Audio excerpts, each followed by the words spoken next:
ગુજરાતભરમાં મોટા ભાગની નગરપાલિકાઓ ભારતીય જનતા પાર્ટી જીતી ગઈ છે એની ચર્ચાઓ એ જોરશોરમાં છે। પરંતુ અહીંયા ચર્ચા એ પણ થવી જોઈએ કે જ્યારે આખું ગુજરાત એ ભાજપ જીતી જતું હોય તો સલાયા નગરપાલિકા કેમ ભારતીય જનતા પાર્ટી હારી ગઈ? ભારતીય જનતા પાર્ટીએ જે સલાયા નગરપાલિકા છે એ સલાયા નગરપાલિકાના જે મત વિસ્તાર આવે છે એવા ખંભાળિયાથી ધારાસભ્ય મુળુ બેરાને મંત્રી પણ બનાવ્યા છે। ત્યારે ભારતીય જનતા પાર્ટીના ધારાસભ્ય અને ગુજરાત સરકારના મંત્રી મુળુ બેરા એ એકમાત્ર એવા ધારાસભ્ય છે કે જેના વિસ્તારમાં કોંગ્રેસની નગરપાલિકા બની। મુળુ બેરાને ભારતીય જનતા પાર્ટીએ મંત્રી બનાવ્યા, પરંતુ એમ છતાં પણ મુળુ બેરા એ પોતે પોતાના વિસ્તારની નગરપાલિકા ન સાચવી શક્યા। ગુજરાતભરમાં મુળુ બેરાના વિસ્તારની નગરપાલિકાની હાર એ ચર્ચાનો વિષય છે। નમસ્કાર, આપ જોઈ રહ્યા છો ન્યૂઝ રૂમ, હું કિશન। આજે ચર્ચા એ કરવી છે કે સી.આર. પાટીલે કીધું કે બધી જ નગરપાલિકાઓ, મોટા ભાગની નગરપાલિકાઓ એ ભારતીય જનતા પાર્ટી જીતી ગઈ છે। જો બધે જ જીતાયું હોય તો પછી એક નગરપાલિકાની હાર, એના કારણોની આજે ચર્ચા કરવી છે। મુળુભાઈ બેરા એ પોતે ગુજરાત સરકારના મંત્રી છે, પરંતુ એમ છતાં પણ મુળુભાઈ બેરા એ પોતાના વિસ્તારની નગરપાલિકા હારી ગયા છે। જોકે મુળુભાઈ પાસે આ પ્રશ્ન સામે જવાબ હશે કે મારા વિસ્તારમાં બુલડોઝર ફર્યું છે। બુલડોઝર ફર્યું છે એ કારણને આપણે માની લઈએ કે મુસ્લિમ બહુમૂલ્યવાળા વિસ્તારો હોય તો ત્યાં વોટ ન મળ્યા હોય ને મુળુભાઈ જીતી ન શકે। પરંતુ એની સામે ભાણવડમાં કોંગ્રેસ એ જીતી ગઈ, હારી ગઈ। કોંગ્રેસની ત્યાં વર્ષો સુધી નગરપાલિકા હતી, એ મુળુભાઈમાં આવે છે, પરંતુ ત્યાં ભારતીય જનતા પાર્ટીએ નગરપાલિકા બનાવી। દ્વારકાની અંદર પણ બુલડોઝર ફર્યું, ત્યાં પણ મુસ્લિમ બહુમૂલ્ય હતા, એમ છતાં પણ ત્યાં ભારતીય જનતા પાર્ટીની નગરપાલિકા બની। પણ સલાયા એકમાત્ર કે જ્યાં કોંગ્રેસ જીતી છે, કોંગ્રેસની નગરપાલિકા બની છે, તો એનું કારણ બુલડોઝર એ સૌથી પહેલું કારણ છે બુલડોઝર। જી હા, અહીં બુલડોઝર ચાલ્યું, અનેક લોકોના જે મકાન છે એ મકાન અહીં પાડવામાં આવ્યા, મુસ્લિમ હોય કે અન્ય લોકો હોય, જે બંદરો પર ખોટા દબાણો કરવામાં આવ્યા હતા, એ દબાણોને દૂર કરવામાં આવ્યા। કારણ નંબર 2 ની વાત કરીએ તો મંત્રી બની જતા મુળુ બેરાની સતત નિષ્ક્રિયતા। મુળુભાઈએ આપને કહી દઉં કે ખંભાળિયાથી માંડ જીત્યું છે, કારણ કે સલાયા એકમાત્ર એવડું મોટું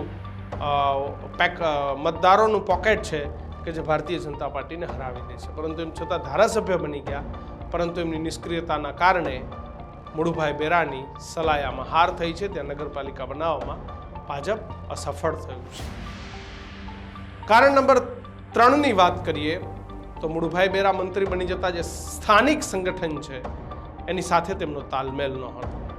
મંત્રી બની ગયા, સતત ગાંધીનગર પ્રવાસ, સ્થાનિક સંગઠનમાં નીચે જવાની સલાયામાં નહોતા જતા, એના કારણે સ્થાનિક સંગઠન સાથેનો તાલમેલ ન થતા સલાયામાં ભારતીય જનતા પાર્ટીને જીત ન મળી। કારણ નંબર 4 ની વાત કરવામાં આવે તો મુળુ બેરાશ્રી મંત્રી બની ગયા બાદ વિસ્તારમાં ધ્યાન ન આપ્યું, સ્થાનિક લોકો સાથે મિલન મુલાકાત ઓછી થઈ ગઈ, એના કારણે પણ સલાયામાં ભાજપને સફળતા ના મળી। અને સૌથી મહત્વનું અને અગત્યનું કારણ ભારતીય જનતા પાર્ટીનો ઓવર કોન્ફિડન્સ। ભારતીય જનતા પાર્ટીને ઓવર કોન્ફિડન્સ આવી ગયો કે આપણે ખંભાળિયા વિધાનસભા જીતી ગયા છીએ અને એમાંય આપણે મુળુભાઈને મંત્રી બનાવ્યા છે, તો સ્વાભાવિક છે કે આપણે આ બેઠક એ જીતી જ જવાના છીએ સલાયાઓને। પરંતુ એમ છતાં સલાયામાં ભારતીય જનતા પાર્ટીને હાર મળી છે। જો કદાચ સલાયા પણ ભાજપ જીતી ગયું હોત તો ભાજપ એક એવો ઇતિહાસ બનાવી શકત, અથવા તો એવી વાત કરી શકત કે ગુજરાતની તમામ નગરપાલિકાઓમાં ભારતીય જનતા પાર્ટીનું શાસન છે। પરંતુ સલાયાએ ભારતીય જનતા પાર્ટીને ઇતિહાસ બનાવતા રોકી છે।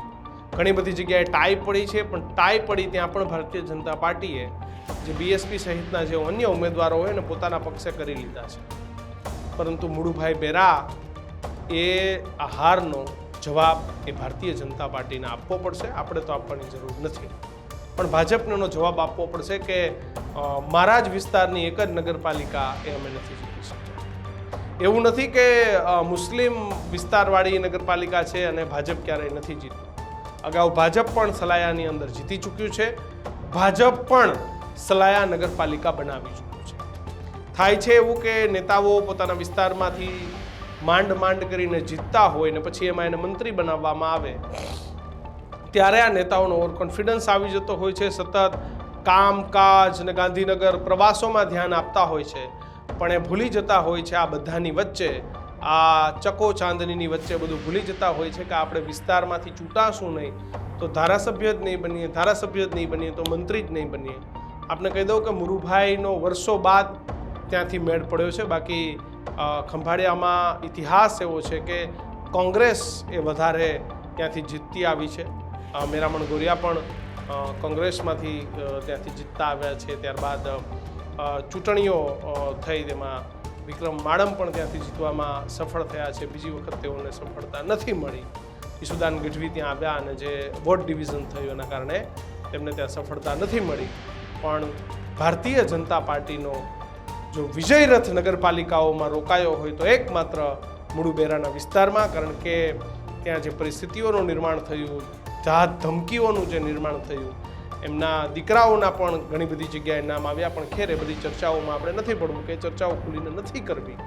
પણ જે પરિણામ આવ્યું છે એ પરિણામને લઈને સલાયાની જનતાનું જે માનવું હશે એના કારણે આ પરિણામ આવ્યું. આપનું શું માનવું છે ખાસ કમેન્ટ બોક્સમાં લખજો. આપ સલાયા દ્વારકાથી છો, આપ જામનગરથી છો અને આપે ન્યૂઝરૂમને સબસ્ક્રાઈબ નથી કરી તો સબસ્ક્રાઈબ કરી લેજો. જોતા રહેજો ન્યૂઝરૂમ. નમસ્કાર.